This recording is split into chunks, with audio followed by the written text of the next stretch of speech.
do you conduct an election at the size and scale that we do in India during COVID-19, ensure that there's social distancing and ensure that there are minimal areas or ways that the pandemic can spread further? Well, the Election Commission has decided to undertake this Herculean task and has issued a detailed set of guidelines on how elections will be conducted.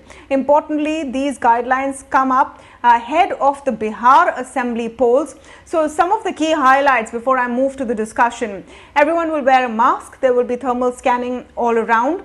If you come to a polling booth, you will be scanned by a thermal scanner. If your temperature is high, they will wait for some time and scan you again. If it's still above the prescribed limit, you are allowed to come back and cast your vote in the last 1 hour. In fact, even people who have tested COVID positive can come back and vote in the last 1 hour. The scope of postal ballots has also been enlarged to include those who can't come out of their homes and vote.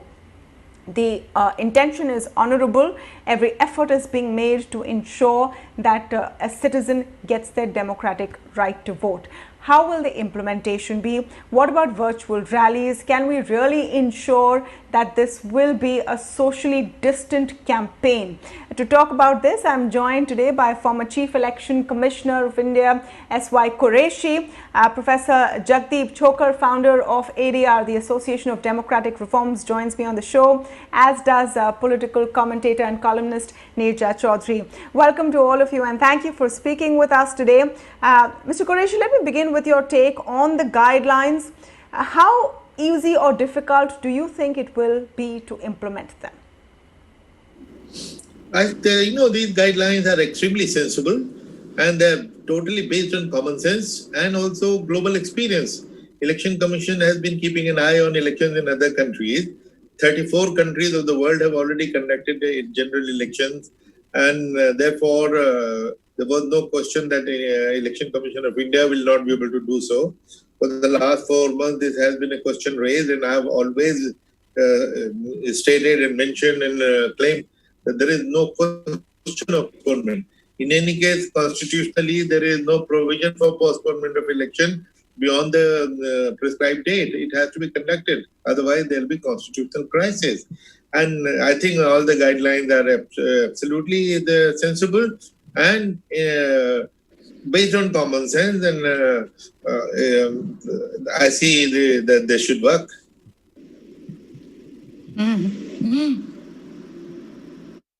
In fact, you spoke about all the countries that have conducted elections since, say, March, and we'll just run that list for you. Israel has had its general elections. France has conducted municipal elections.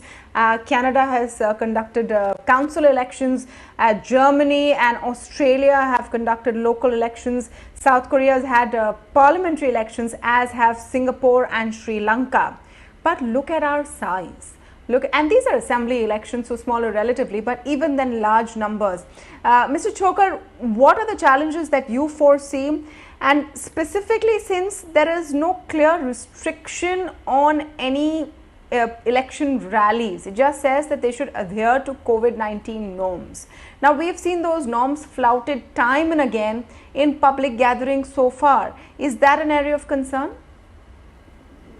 That most certainly is an area of concern, but in addition to that, let me sort of take on from where Dr. Qureshi left. Twice in his comments, Dr. Qureshi said that the guidelines are based on common sense. I completely agree with him that they are based on common sense. But I am sorry to put it this way, that this is common experience that common sense is not very common.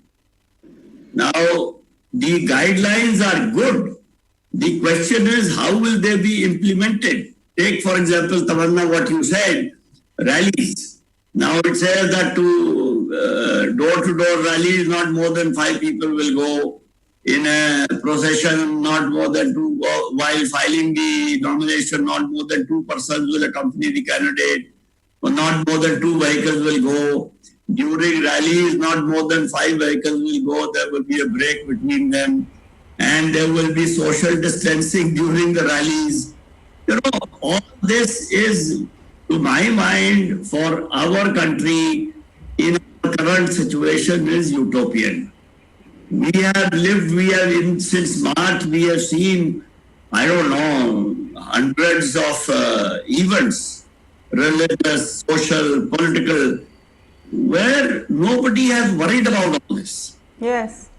By repeatedly saying, and I was trying to read through the guidelines, face masks, sanitizer, soap and water, large halls, thermal scanning, social distancing, gloves, is all there is to it. Plus 1,000 voters to a polling station rather than 1,500. I mean, and the instructions have been issued Instead that of 1,500, the yes. health officer who will make sure that nobody violates social guidelines, social distancing guidelines. So, and section 51 to 60 of the Disaster Management Act. The alternative, Mr. Chhokar? What's the alternative? Like Mr. Qureshi said that, choosing to postpone any important elections would lead to, constitutional crisis. What's the alternative? We have found ways to move on and live with COVID-19. Shouldn't there also be a way to conduct elections in the era of COVID-19? I mean, it's here to stay. We can't wish it away. No. Of course, I am not saying we should not conduct elections. Did I say that? All I am saying is that the guidelines based on common sense will become pretty much impossible to implement. And therefore, guidelines should be based on actual implementation, which I think is missing.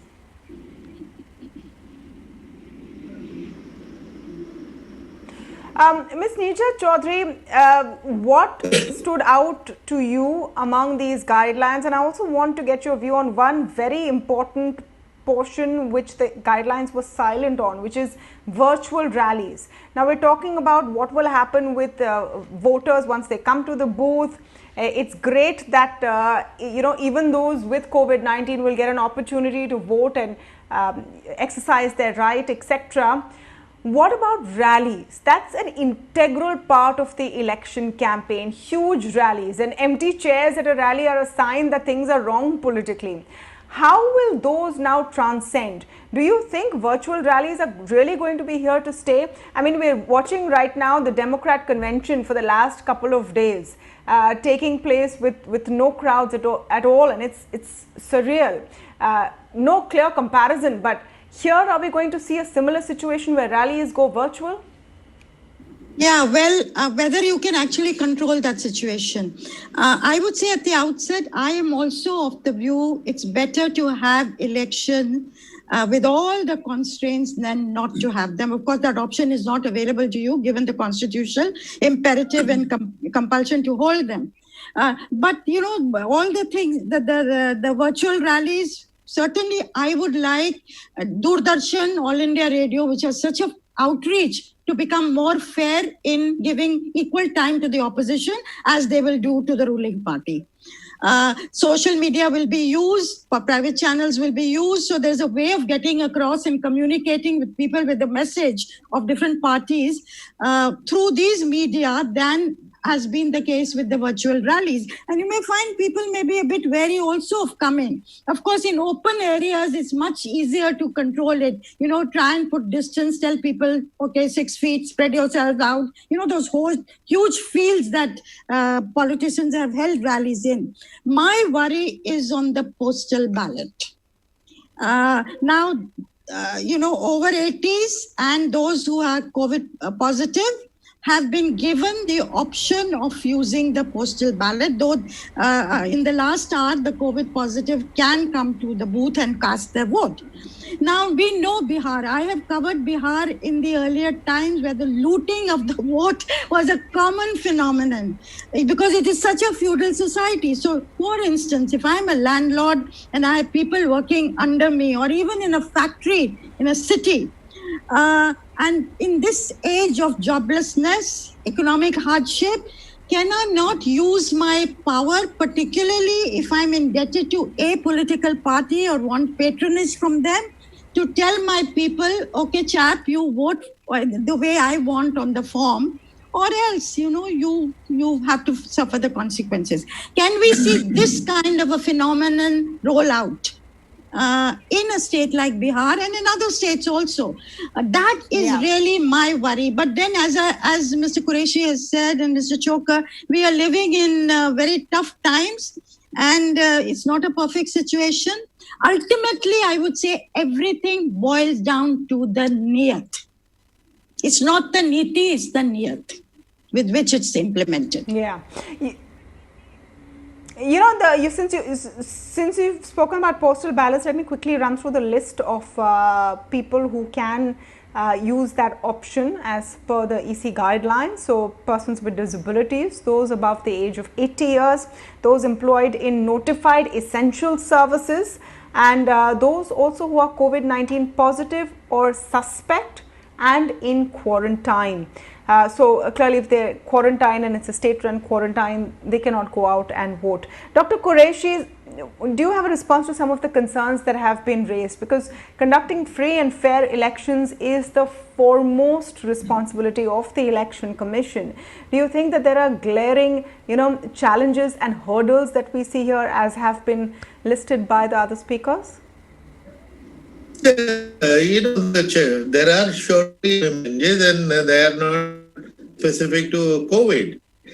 Basically, it's a question of there are laws, there are rules, lines, they have to be implemented and also routinely violated. It is a kind of a cat and mouse game goes on all the time. Now, which were mentioned for rallies, but virtual rallies also not specific to COVID. Virtual rallies had become a phenomenon in 2014. Remember, the Prime Minister did Mr. Modi's hologram, very, very expensive, no doubt. They were powerful and they were being used increasingly. I can't hear you properly. We have a bit of a bad bandwidth issue, so I'm going to just give it a few seconds and hope it clears up, because your voice is coming across as distorted. So let me try and come back to you, and come to Mr. Chhokar on the question of virtual rallies. Virtual rallies is one question that needs to be addressed. How is that going to move forward? And the second question that Neerja Chowdhury has raised about postal ballots. I think both of these issues are extremely important. On the virtual rallies, this will not be confined only to the virtual rallies. It will go on to the amount of money that people or parties have that at their disposal. If a party can afford to put up something like 73,000 LED screens for one rally, I am not sure how many parties can afford to do that. And if ability to afford the state-of-the-art technology for virtual campaigns becomes the cutting edge or the defining feature of the election, then we obviously know that it will no longer be a level playing field at all. And therefore, there will be very, very serious distortions in the electoral outcomes. So virtual rallies are not so simple. We can't just transfer a physical rally into a virtual rally. There is a whole lot that goes into it, and that the guidelines do not indicate, to me at least, that has been actually gone into in some detail.